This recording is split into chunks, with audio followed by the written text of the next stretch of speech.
Are baby boomers the worst generation of Americans to have ever lived? Look, this is a hot topic right now. It's really popular. Tim Dillon talks about it all the time. And it all is based on the fact that for the first time in history, boomers are the first generation, baby boomers are the first generation to leave both the country and their own children in a worse position than they had. So this is where this idea that they're the worst generation of Americans who have ever lived comes from. I'm going to make a long format video on this because there's no way I can possibly cover everything in 3 minutes. But according to my analytics, 90% of my viewers and subscribers are male, and of those, only 25% are boomers. The other 75% are Gen X and Gen Z.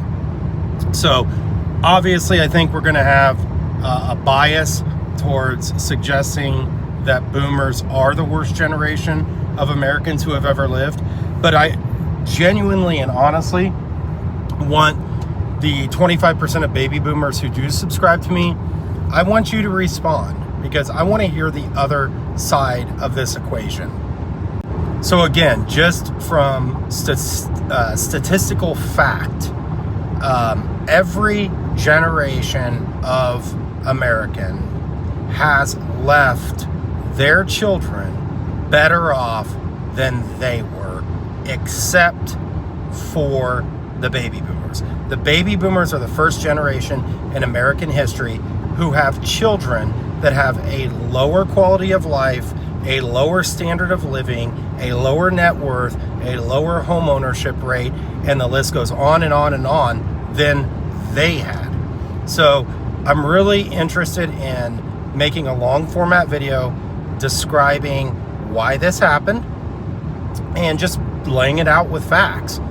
But again, I'm curious and I want to hear from the baby boomers why you guys are the first generation of Americans ever to leave your kids off worse than you had it, and to leave the country worse off than you guys had it.